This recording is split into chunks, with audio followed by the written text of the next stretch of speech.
Bonjour à tous, bienvenue dans cette vidéo au sujet de la correction du test de révision sur les lentilles et les miroirs courbes. Sans plus tarder, procédons. Donc, avec la première question, où on nous parle ici d'un miroir convexe ayant une distance focale de 30 cm. Donc, où devrez-vous placer un objet pour obtenir un grandissement de plus 0,5. C'est la question qu'on a. Évidemment, dans toutes circonstances, y compris celle-là, on veut toujours se faire un schéma pour bien illustrer la situation. Donc, allons-y sans plus tarder. Je vais illustrer et permettez-moi de vous rappeler, lorsque vous faites un schéma ici, le but, c'est pas d'être à l'échelle, c'est pas de faire du grand art, c'est simplement de représenter grossièrement ce qui se passe. Donc, je vais tracer ici un miroir convexe. Vous le voici. On nous dit que la distance focale de ce miroir-là est de 30 cm. Donc, je vais mettre ici un point, donc qui sera le foyer du miroir.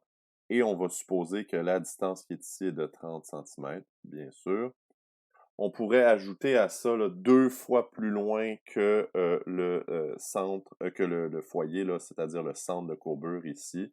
Donc, environ 2 fois plus loin, là, je vais y aller à l'œil ici, donc ce serait là. Parfait.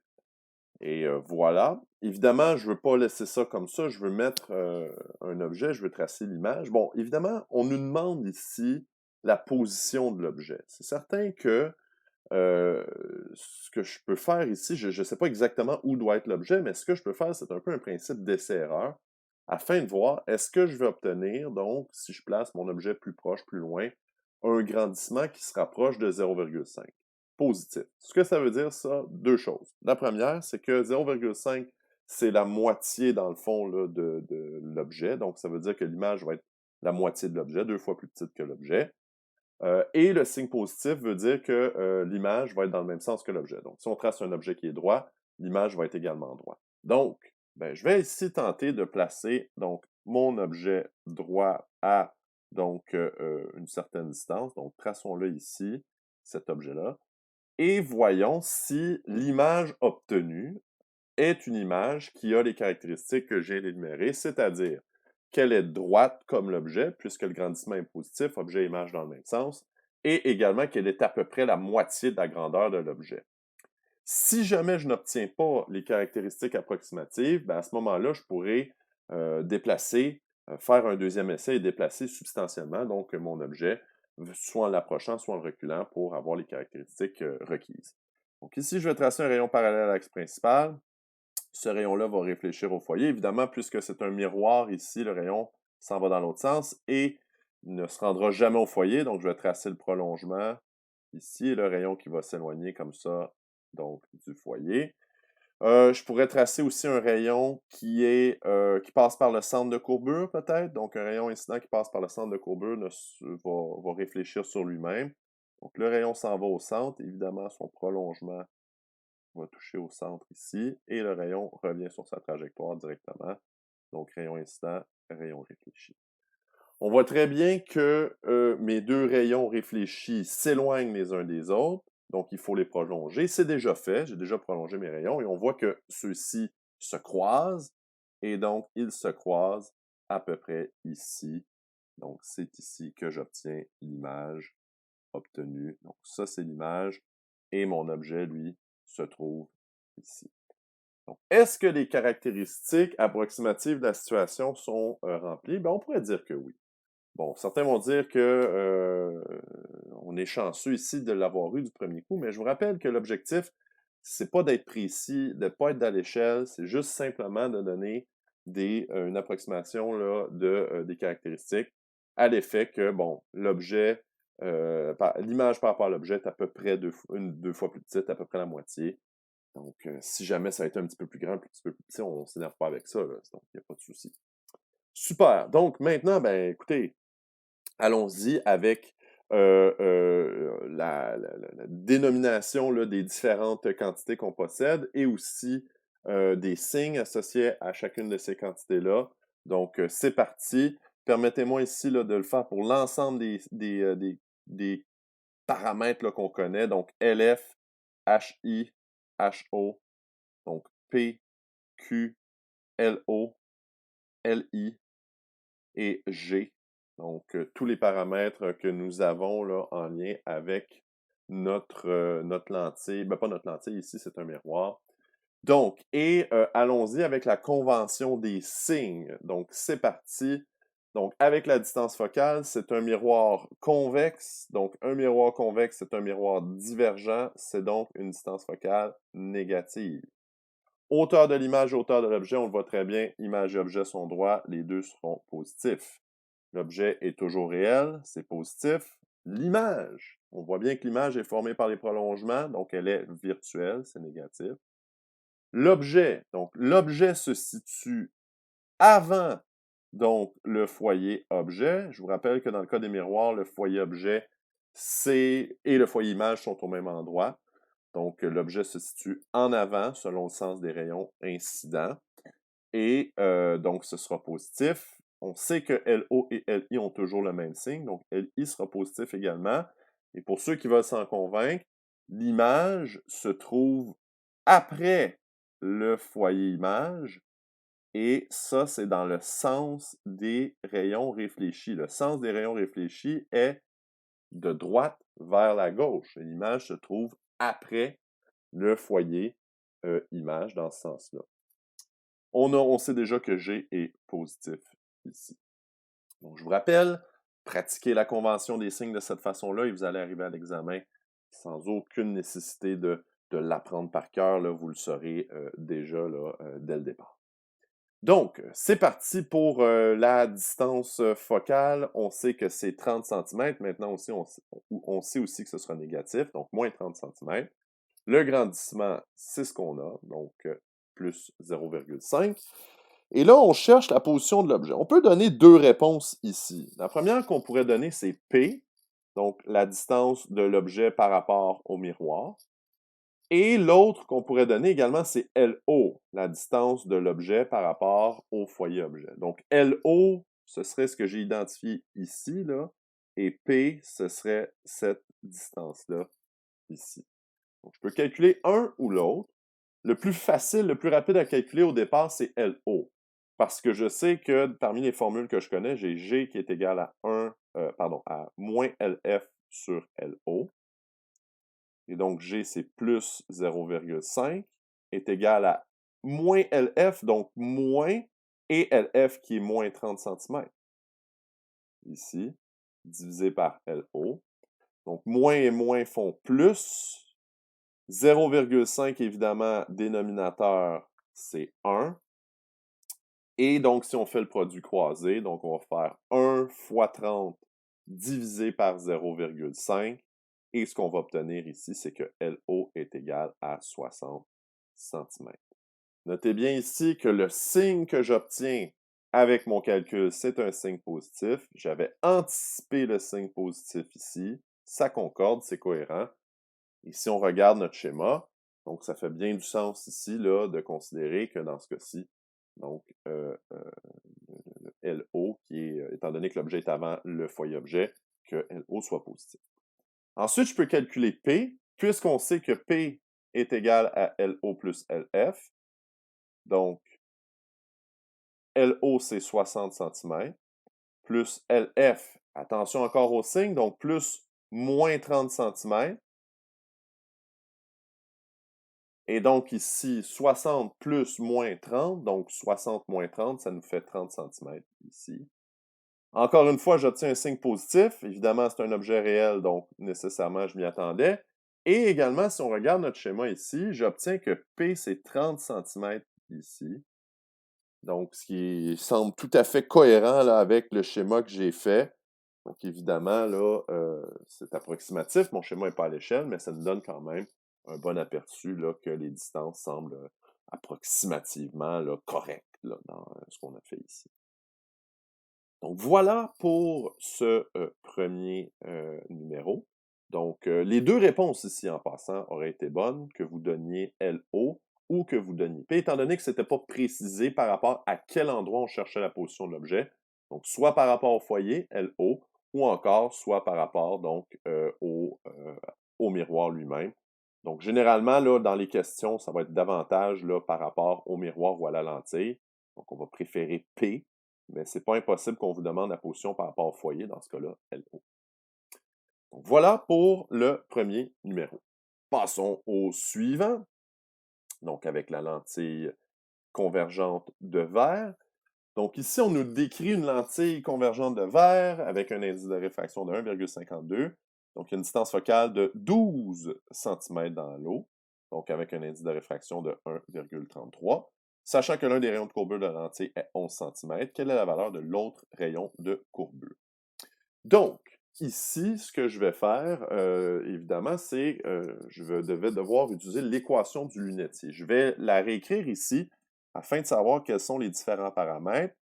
Donc, 1 sur LF, donc pour trouver la distance focale de la lentille, est égal à l'indice de réfraction de la lentille divisé par l'indice de réfraction du milieu, moins 1, et tout ça multiplié par 1 sur le premier rayon de courbure plus 1 sur le deuxième rayon de courbure.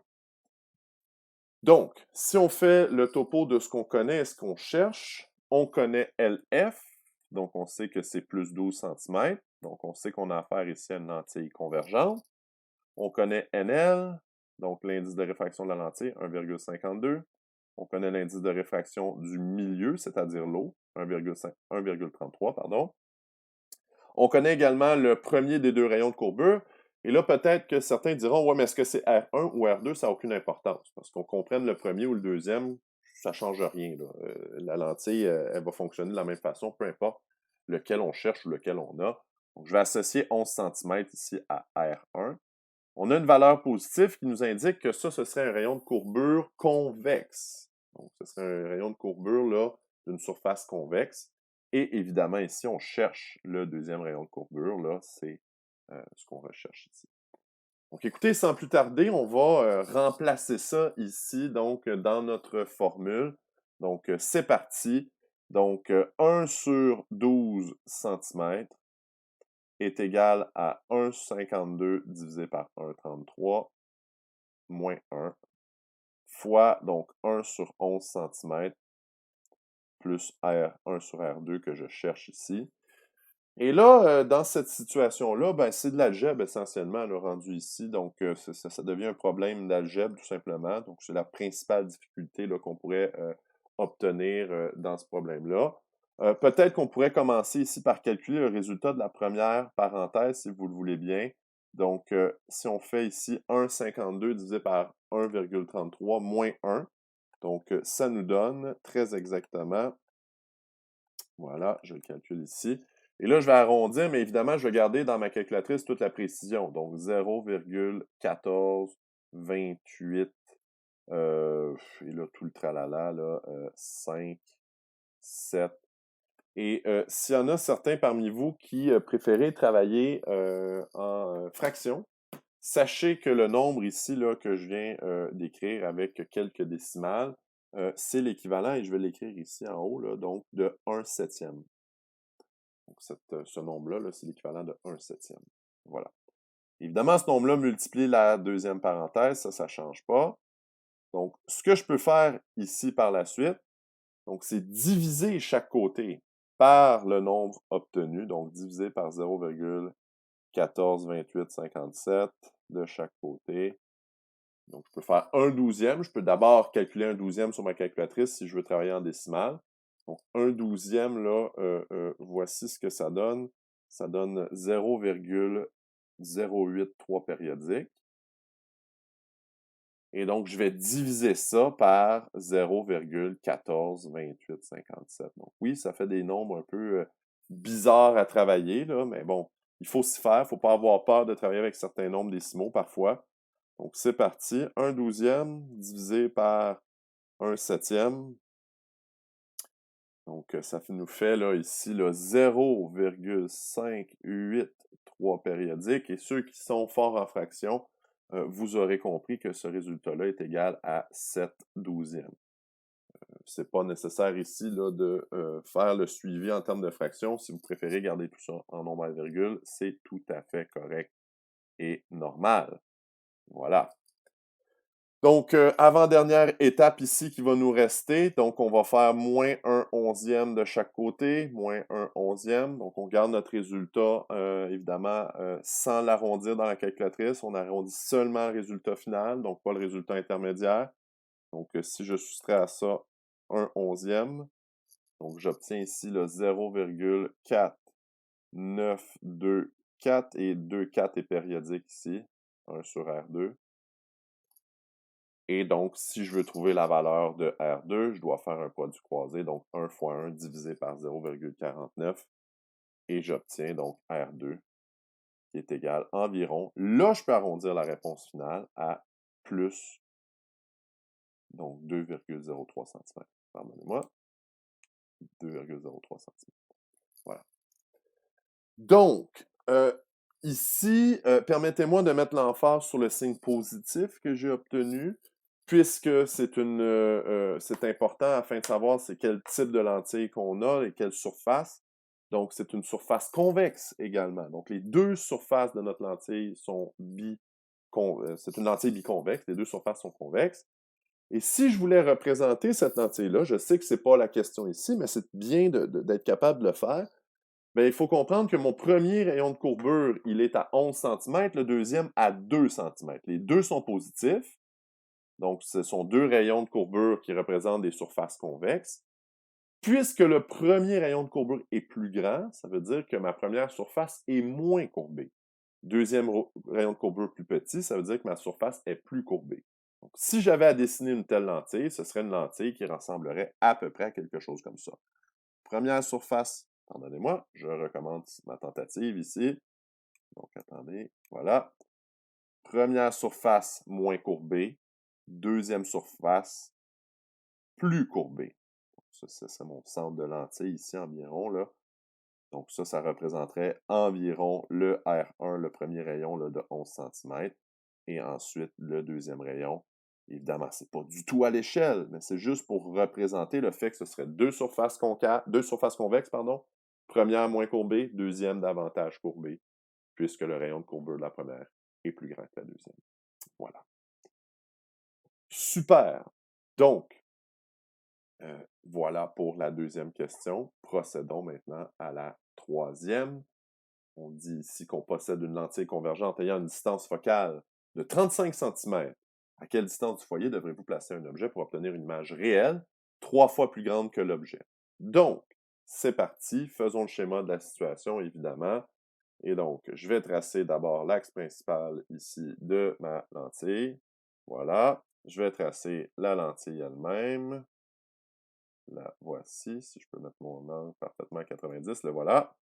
Super. C'est une lentille convergente.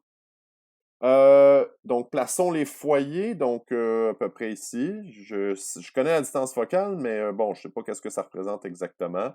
Donc, disons que c'est à peu près ça ici, là. Donc, ça, ce serait FO du côté de l'objet, FI du côté de l'image. Et voilà. Et donc, on nous demande ici de déterminer la position de l'objet par rapport au foyer-objet pour obtenir une image réelle 3 fois plus grande que l'objet. Ça revient un petit peu à ce qu'on a fait au numéro 1.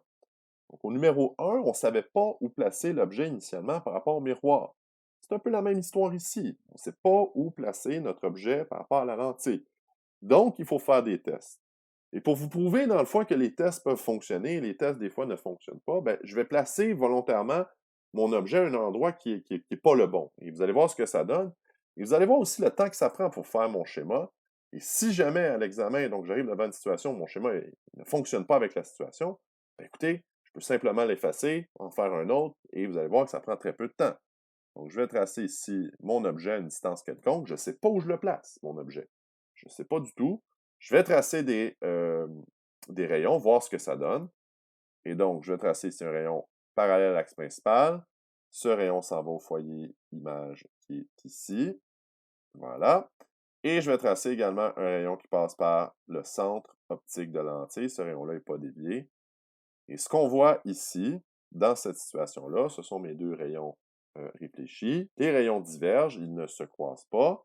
Donc, je dois les prolonger pour obtenir une image. Et ce que je vois ici, c'est que j'obtiens donc une image formée comme cela, ici. Donc, ça, c'est l'image, et ça, c'était bien sûr l'objet. Donc, est-ce que ce schéma correspond à la situation? Bon, est-ce que mon image ici pourrait être à peu près 3 fois plus grande que l'objet? Bon, mon schéma n'est pas à l'échelle, mais l'image est clairement plus grande. Donc, on pourrait à la limite croire que c'est une image qui est 3 fois plus grande que l'objet. Mais le problème est dans le fait que je souhaitais avoir dans cette question une image réelle. Et clairement, ce qu'on a ici, c'est une image qui est virtuelle, formée par le prolongement des rayons, donc réfléchis, ou plutôt dans ce cas-ci, réfractés. Donc, ça ne fonctionne pas. Vous voyez, ça m'a pris moins d'1 minute de faire mon schéma. Ça ne fonctionne pas ici. Évidemment, là, j'ai pris mon temps pour vous expliquer tout ça en long et en large.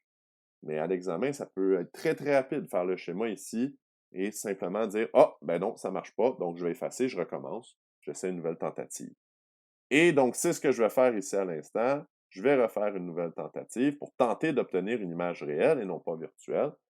Je vais aller placer ici mon objet derrière le miroir, pas derrière le miroir, pardon, derrière le foyer, ou en avant du foyer dans le sens des rayons, comme ça ici, donc à peu près, tiens, comme ça.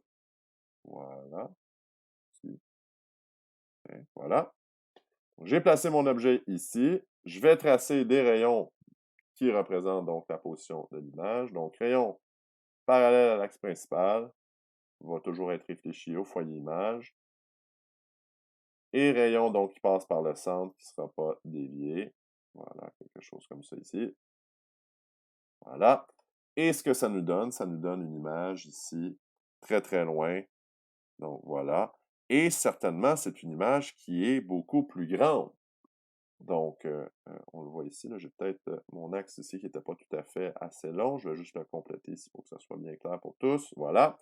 Donc, mon image est formée ici. Elle est clairement donc plus grande. C'est une image réelle telle que demandée dans la situation. Donc, ça concorde. Et ce qu'on voit aussi, c'est que l'image est renversée.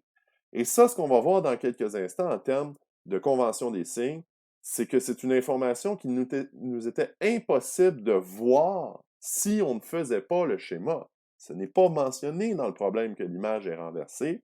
Dès lors, sans schéma, impossible à voir. Et ça aura une incidence sur les calculs et sur les signes des paramètres que nous avons dans nos calculs. Donc, à prendre en considération, et ça démontre une fois de plus l'importance de faire les schémas. Donc, allons-y avec les paramètres. Une fois de plus, faisons la révision de notre convention des signes ici, c'est toujours bien important. Donc, on a LF, on a HI, HO, on a P, on a Q, on a LO, LI et on a G. Voilà. Donc, LF, c'est une lentille convergente, donc distance focale positive. HI, on voit bien que l'image est renversée, négatif. HO, positif. P est toujours positif. Q, donc c'est une image réelle, donc positif. LO, l'objet est avant le foyer objet, c'est positif. LI a toujours le même signe positif également, et on voit bien que l'image est après le foyer image, ça concorde. G, donc l'objet et l'image sont en sens contraire, c'est négatif. Et donc, associons maintenant les valeurs qu'on connaît. On connaît ici, donc, la distance focale, qui sera plus 35 cm. Et pour ce qui est maintenant de l'histoire du 3 fois plus grand, à quoi cela fait-il référence? Et quand on parle de 3 fois plus grand, 3 fois plus petit, on fait référence nécessairement au grandissement. Le grandissement, c'est le rapport de l'image sur l'objet. Parfois, certains sont tentés là, de mettre des valeurs, là, comme par exemple x et 3x pour dire que c'est 3 fois plus grand. Bien sûr que ce n'est pas nécessaire de faire ça. Donc, on peut juste prendre le grandissement, et puisque c'est l'image sur l'objet, donc que l'image est plus grande que l'objet, mais dans ce cas-là, le grandissement sera de 3. Ou plutôt, moins 3, parce qu'on avait déterminé que son signe est négatif. Si l'image avait été 3 fois plus petite que l'objet, donc là, ça voudrait dire qu'en termes de fraction, on aurait 1 sur 3, donc 1 tiers pour le grandissement. Et ce qu'on cherche ici, c'est la position de l'objet par rapport au foyer-objet. Ben ça, c'est LO ici. Et ce que ça fait en sorte, c'est qu'on va réutiliser exactement la même formule qu'à la question numéro 1. Donc, c'est-à-dire G est égal à moins LF sur LO. Et là, un seul calcul est requis, c'est-à-dire moins 3 est égal à moins LF, donc moins 35 cm, sur LO. Et je peux faire ici un produit croisé. Donc, moins 3, c'est sur 1. 1 fois moins 35 divisé par moins 3. Et ça nous donne ici LO de environ plus 1,6 périodique centimètre. Deux choses à retenir ici de ce résultat. Le résultat est positif tel que anticipé. Donc, ça fonctionne. Également, il est de 11,6 cm. Je vous rappelle que cette distance-là, c'est ce qui est supposé être représenté ici, 11,6 cm. Si on compare à des distances qu'on a dans notre schéma, bien que ce ne soit pas à l'échelle, ben on sait que la distance focale qui est ici est de 35. Donc, nécessairement, 11,6 est plus petit que 35. Donc, ça a de l'allure déjà, là. Même si ce n'est pas la bonne proportion, c'est pas grave. On sait que l'un est plus petit que l'autre et déjà, à l'œil, ça fonctionne. Voilà pour ça. Donc, procédons à la prochaine question. Donc, avec une bougie de 10 cm qui est placée à 5 cm du foyer d'un miroir concave dont la distance focale est de 20, sachant que l'image obtenue est virtuelle, trouvez la position de l'image par rapport au miroir ainsi que sa hauteur. Et une fois de plus, sans plus tarder, commençons avec un schéma pour bien illustrer la situation. Donc, voici l'axe principal. On parle ici d'un miroir concave. Le voici, comme ça. Donc, on nous donne la distance focale qui est de 20 cm. Moi, je vais l'établir ici. Donc, ça, ce serait le foyer. On peut illustrer toujours le centre de courbure 2 fois plus loin, donc à peu près ici. Vous voyez que je fais tout à l'œil. Je n'ai rien mesuré ici. C'est simplement, comment dire, par approximation que je fais ça. Et là, on nous parle d'une bougie de 10 cm de haut qui est placée à 5 cm du foyer d'un miroir concave. Et là, encore une fois, comme au numéro précédent, comme au numéro 1, il y a une imprécision quant à la position de l'objet, puisque 5 cm, ça peut être 5 cm avant ou 5 cm après. Donc, lequel des deux cas est-ce qu'on a? Est-ce qu'on a 5 cm avant ou 5 cm après? C'est là qu'il faut se fier donc à notre schéma et également donc aux caractéristiques de l'image obtenue. Et ce qu'on nous dit dans cette situation-ci, c'est que l'image obtenue, elle est virtuelle.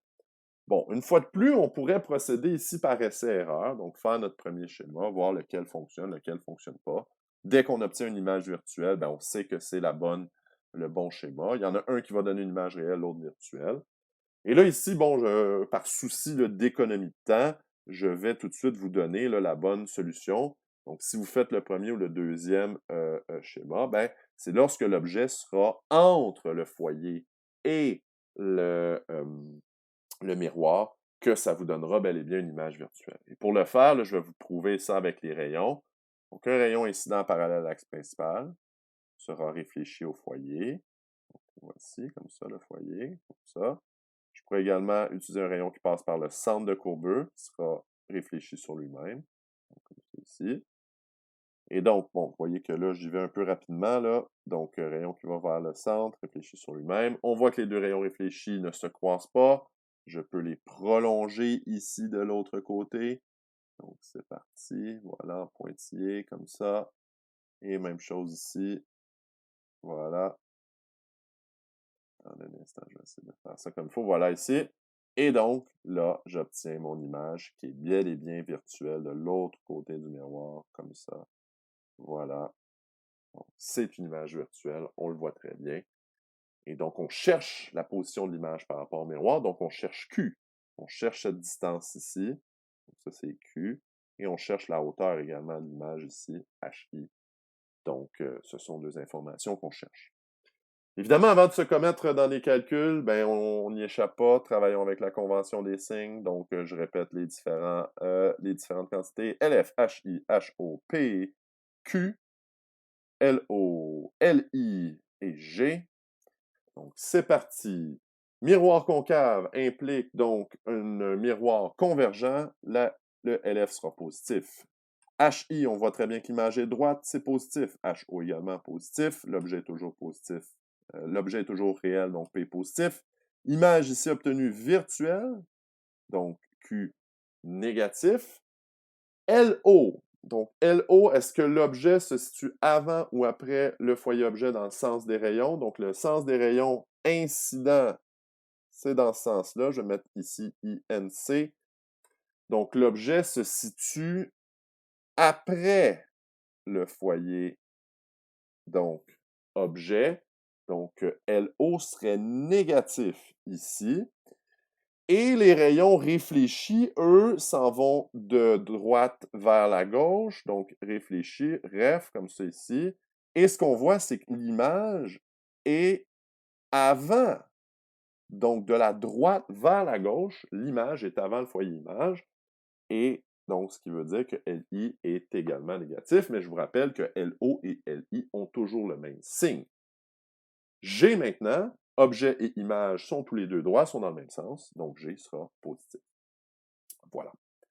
Donc, qu'avons-nous, que cherchons-nous? On a bougie de 10 cm, CHO, positif 10, à 5 cm du foyer d'un miroir concave. Donc, LO, moins 5 cm. Distance focale, LF, plus 20 cm. Et nous cherchons à trouver, je les ai nommés tantôt, P. Pardon, pas P, excusez-moi. C'est Q qu'on cherche. Position d'image. Et également HI, donc la hauteur de l'image. Bon, écoutez, il y a 1001 façons de faire la suite des choses ici. Permettez-moi d'en utiliser une, j'aurais pu en utiliser bien d'autres. Donc, je vais commencer ici, dans la grande équation du grandissement. Il y en a une qui nous dit que HI sur HO est égal à moins LF sur LO. On a utilisé une partie de cette équation-là dans nos autres problèmes. Je vais commencer par trouver HI ici, dans le fond, et vous allez voir que ça va nous simplifier un petit peu le travail pour trouver Q par la suite. Donc, je remplace HI sur HO. HO, c'est 10, positif, est égal à moins, LF est positif, donc moins plus 20 cm, donc moins 20 cm, divisé par LO, qui est également négatif, moins 5 cm. Produit croisé, donc 10 fois donc 20, donc ça va donner moins 20, pardon, ça va donner moins 200, et on divise par la suite là, par moins 5.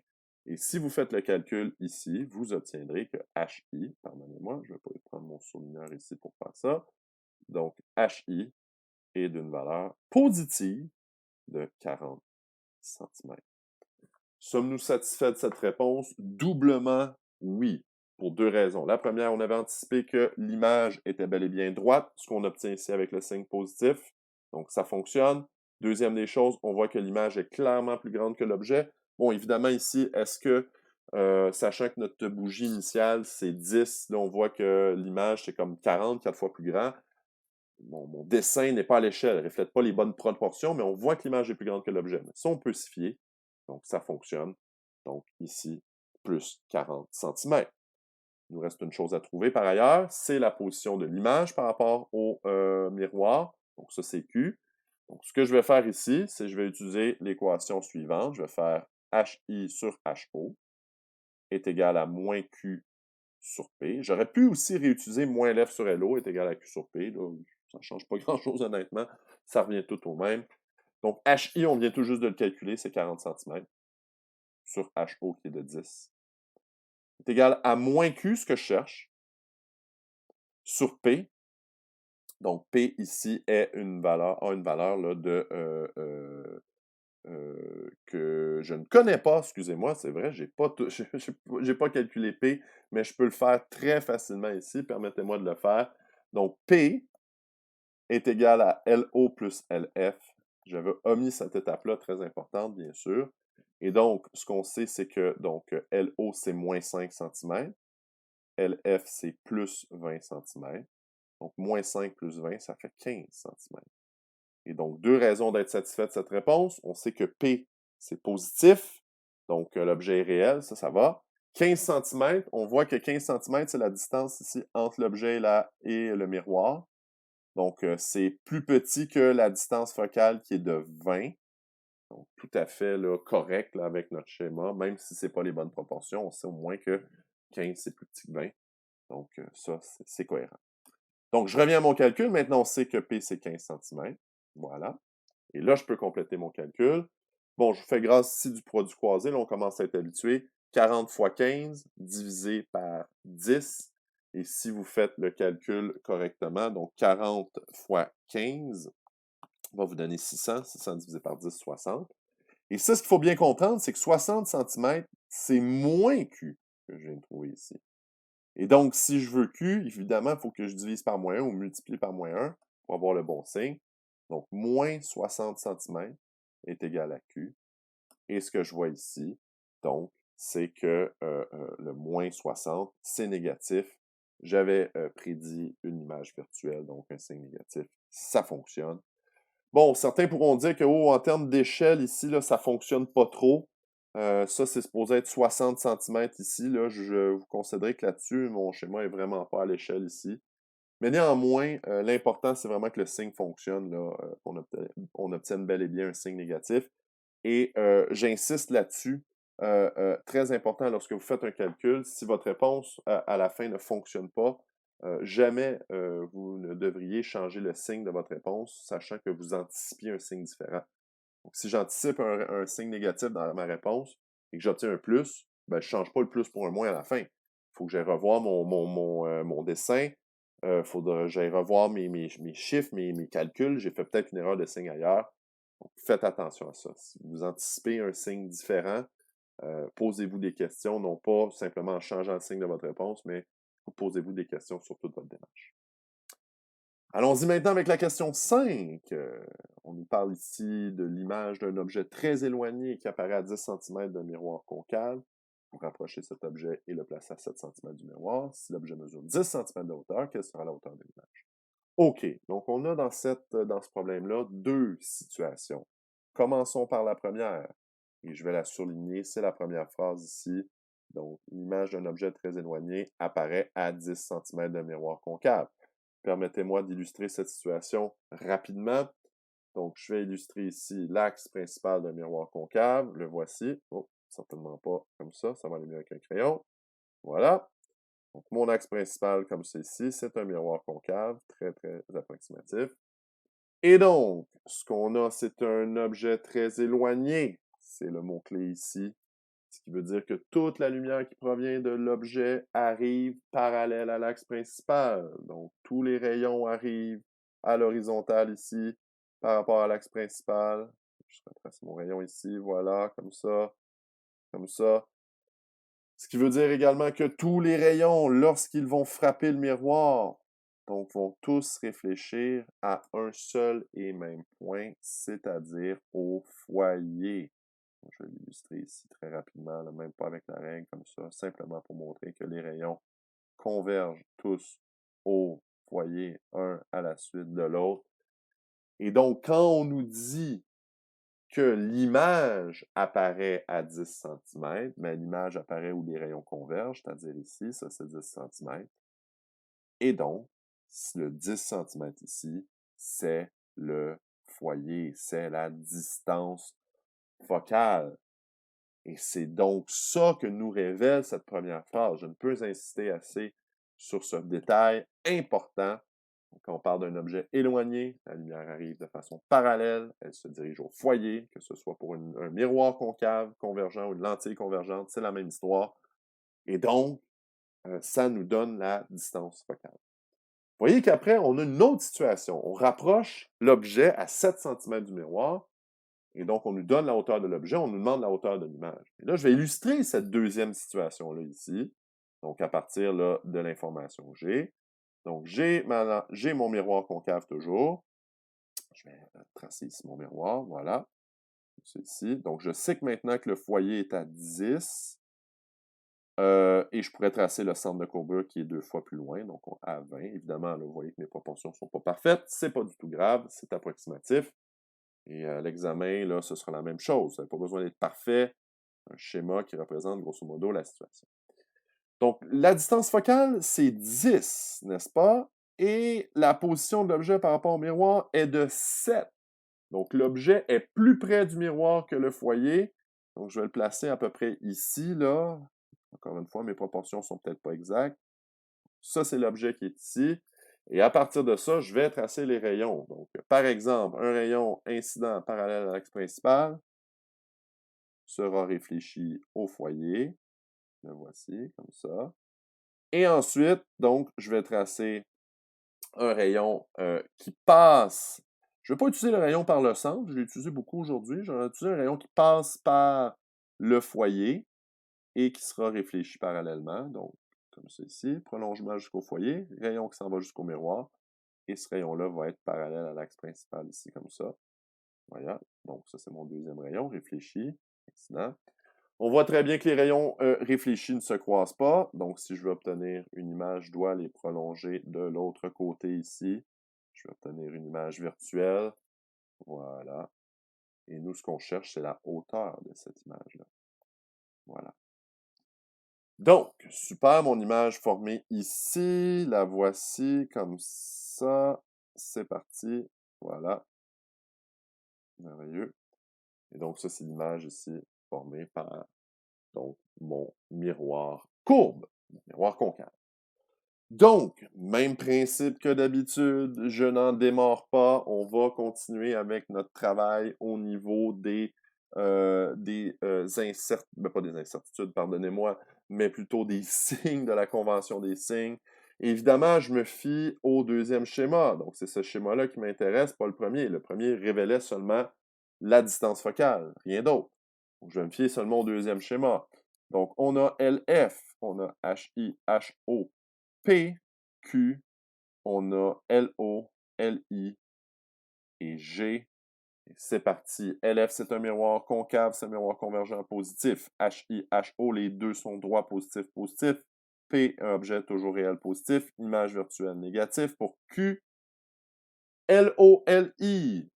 Et si vous regardez le schéma précédent, c'est exactement le même. On pourrait copier-coller la convention des signes, mais voyez que l'objet est après le foyer objet.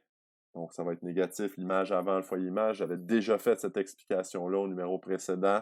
Donc, L,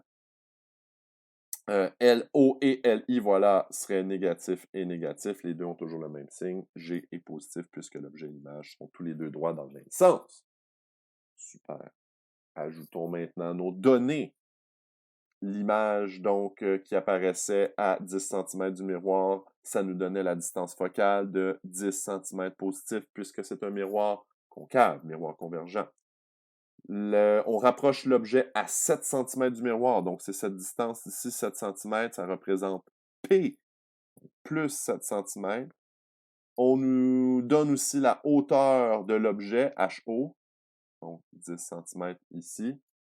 Et on cherche, nous, avec tout ça, la hauteur de l'image. Donc, on cherche HI. Donc, ici, c'est ce qu'on cherche à l'aide de nos calculs. Encore une fois, écoutez, plusieurs façons d'arriver au résultat ici.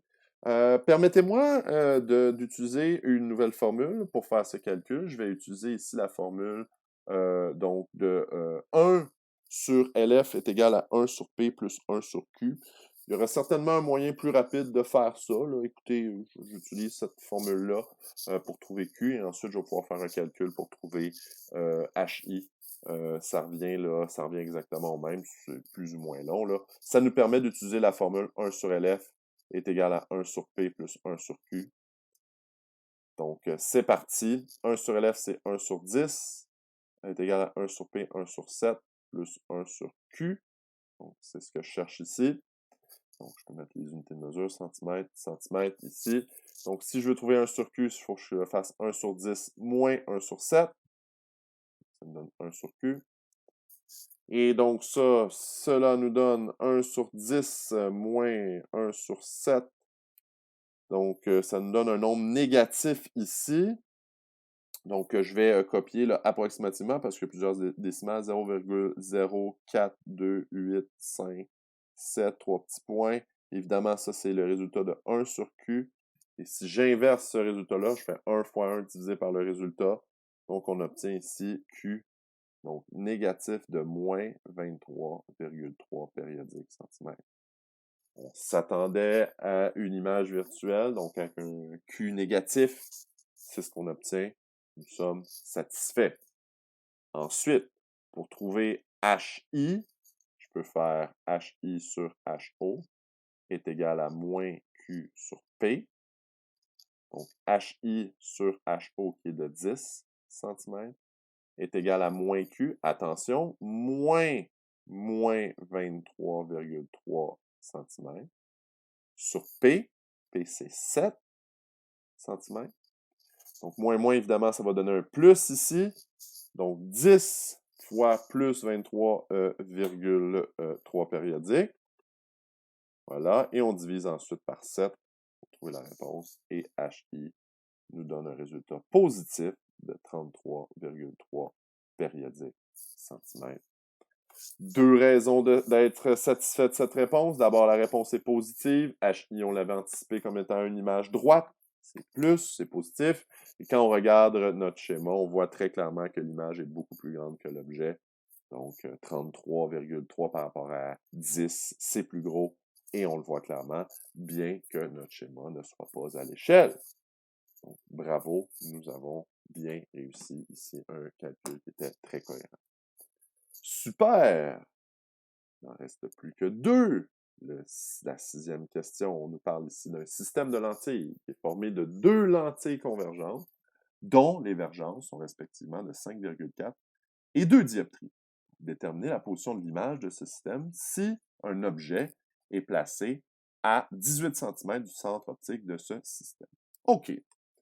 Bon, qu'est-ce qu'il faut penser de cette question-là? Je vais faire ici un petit schéma, bien que, bon, ce ne sera pas hyper utile, là, au final. Ben, ça va nous aider quand même pour la suite.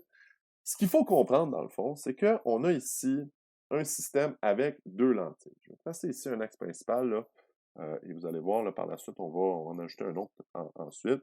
Donc, j'ai une première lentille ici, et c'est une lentille, donc, 5,4, donc on suppose un signe positif ici, plus 5,4 dioptries, là.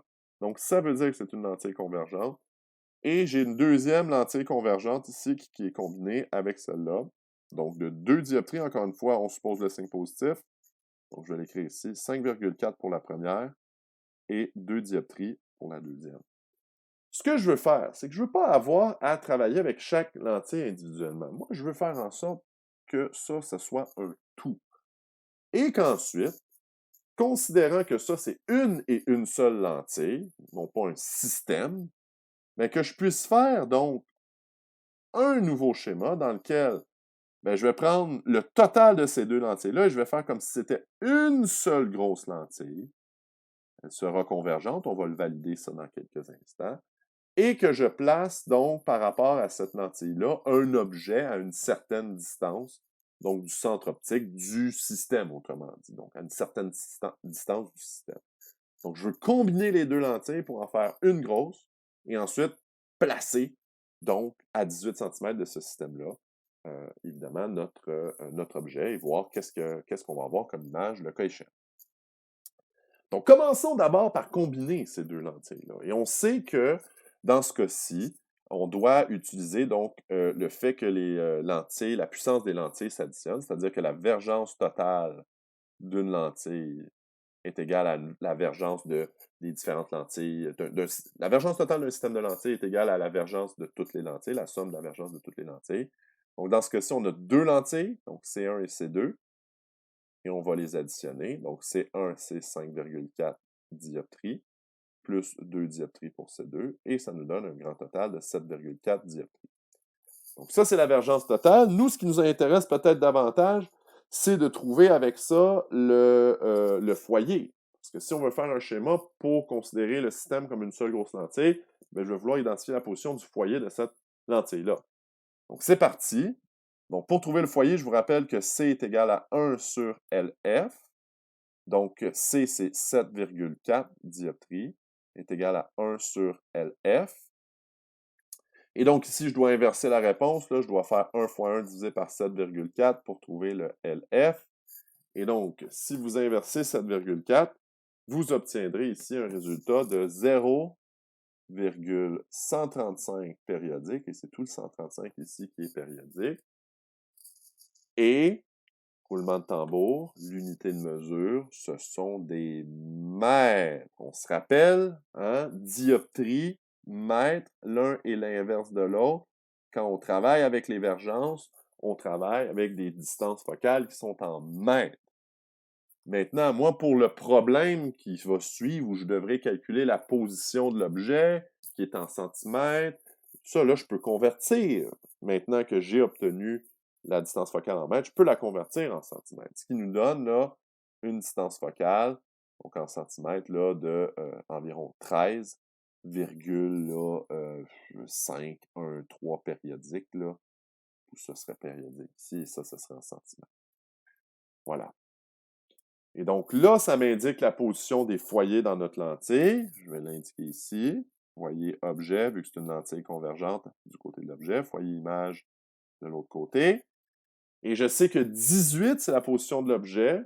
Donc 18, c'est un peu plus loin que 13. Et donc, je vais pouvoir tracer les rayons en lien avec ça.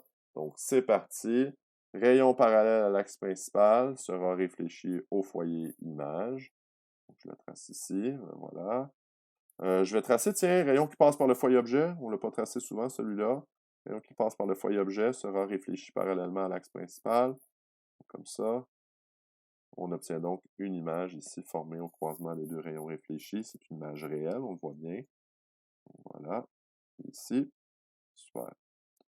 Donc ça, c'est image réelle ici. Donc, nos rayons sont là. Et donc, ce qu'on a fait, c'est qu'on a combiné les deux lentilles comme si c'était une seule. Et je veux donc trouver la position de l'image par rapport à ce système-là ici. Donc, je cherche Q. Ici, c'est ce que je cherche. Bon, une fois de plus, et c'est la dernière fois dans cette correction de Minitest que je vais le faire, je vais vraiment là, y aller étape par étape et faire toute la convention des signes pour la dernière fois. Donc, c'est parti. LF, HI, HO, P, Q, LO, LI et G. Donc, LF, notre système qu'on a combiné, on a vu que ça donnait un système convergent, donc on considère comme si c'était une lentille convergente, c'est positif. HI, on voit très bien que l'image est renversée, négatif. HO, l'objet était droit, positif. P, toujours l'objet réel, toujours positif. L'image obtenue est une image réelle, positif. LO et LI, l'objet se situe avant le foyer objet, donc positif. On voit que l'image se situe après le foyer image, tout ça dans le sens des rayons incidents et réfléchis, qui est le même, puisque c'est une lentille. Donc les deux sont positifs et on sait que les deux ont toujours le même signe. G, on voit que l'objet et l'image sont en sens inverse. Ça sera négatif ici. Parfait. Quelles informations je connais? Ben, je connais la distance focale, 13,513 périodiques centimètres. Et je connais la position de l'objet par rapport au système, là, qui est de 18 cm. Ce que je cherche pour ma part, c'est Q, la position de l'image. Une seule formule me permet de combiner tout ça. On l'a utilisé au dernier exercice. 1 sur LF est égal à 1 sur P plus 1 sur Q. Donc, 1 sur LF, c'est 1 sur 13,513 périodiques centimètres, égal à 1 sur P, 1 sur 18 cm, plus 1 sur Q. Donc, je devrais envoyer le 1 sur 18 de l'autre côté en faisant moins 1 sur 18 de chaque côté. Donc, 13,513 cm ici, égal à 1 sur Q. Donc, je vous donne ça ici, là, si vous faites là, 1 sur 13,513, tout le tralala, moins 1 sur 18, ça va vous donner ici là, le nombre décimal suivant, 0,0184 périodique est égal à 1 sur Q. Et donc, si vous inversez votre réponse, 1 fois 1 divisé par 0,0184 périodique, ça vous donne la réponse ici, qui est environ, et là, vous pouvez arrondir sans problème, 54,2168, donc on va dire 22, si on arrondit deux chiffres, pardon, après la virgule. On obtient ici une réponse positive, ce qui confirme que notre image est bel et bien réelle. C'est ce qu'on avait anticipé, c'est ce qu'on avait prédit.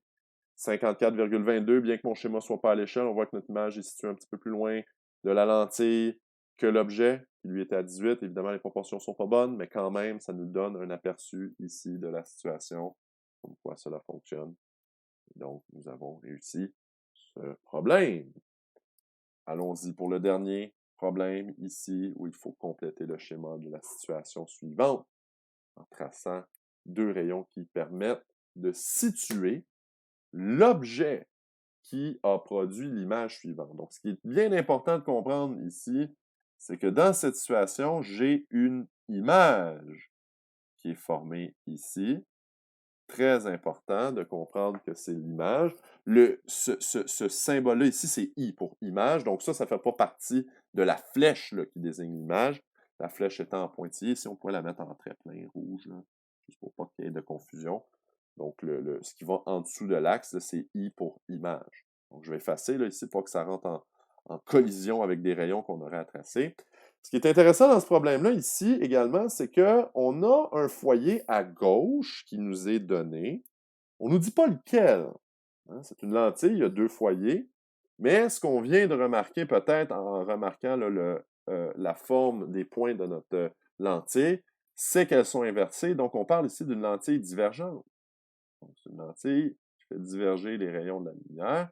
Et on sait que dans une lentille divergente, le foyer image est du côté de l'objet et le foyer objet est du côté de l'image. Et là, donc, ce qui se veut dire, c'est qu'ici, il faudra prendre notre règle et on va se fier au fait que le schéma ici est à l'échelle. Donc, on devra mesurer la position du foyer. Donc, moi, ici, je vais la mesurer là, avec ma règle qui est en graduée dans une unité quelconque. Donc, j'ai une unité principale, 2, 3, 4, 5, 6 et 3 unités secondaires. Donc, je vais de l'autre côté. 1, 2, 3, 4, 5, 6 et 3 unités secondaires. Donc, on va dire à peu près ici. Là, je peux me faire une petite marque à peu près là. Parfait. Je vais tracer mon foyer à peu près ici. Là, à peu près là, à égale distance de l'autre côté. Là. Évidemment, vous pouvez être plus précis là, sur papier là, avec une graduation qui est indiquée sur votre règle. Foyer image du côté de l'objet à gauche, foyer objet du côté de l'image à droite. Donc, bon, ici, on a une image, on a les foyers, ben, il ne reste plus qu'à tracer les rayons. Dans ce cas-ci, évidemment, le rayon le plus facile à tracer, ce serait un rayon qui passe par le centre, qui, lui, n'est pas dévié. Je vais nous garder ce rayon-là pour la fin, vu que c'est plus facile à tracer. Là, on a juste besoin d'en tracer deux, et je vais garder celui-là comme bonus, si vous voulez, là, pour montrer que tout ça concorde. Donc, je vais tracer ici le rayon de la première loi qui nous dit qu'un rayon incident parallèle à l'axe principal sera réfléchi au foyer image. Et donc, moi, je vais commencer par la fin de ce problème-là ici. Je vais commencer par le fait que notre rayon va être réfléchi donc par le foyer image. Et donc, ça veut dire que l'image ici est reliée au foyer image comme ça. Et donc, je vais tracer ici, évidemment, un pointillé. Je vais le mettre en rouge pour montrer que c'est des rayons. Donc, ça, c'est un prolongement ici, comme ça. Et donc, je vais tracer mon rayon ici de ce côté-là. Donc, rayon qui diverge, on le voit bien. Ça, c'est un rayon réfléchi. Le rayon correspondant à ça, c'est un rayon incident parallèle à l'axe principal. Donc, ce rayon-là va aller sur la lentille parallèle à l'axe principal et va donner donc le rayon réfléchi qu'on a déjà tracé. Voilà. Ça, c'est un rayon incident.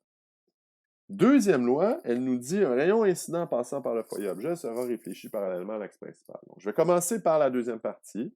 Sera réfléchi parallèlement à l'axe principal. Voilà. Et donc, prolongement ici jusqu'à la lentille. Ensuite, rayon plein de l'autre côté. Ça, c'est le rayon réfléchi.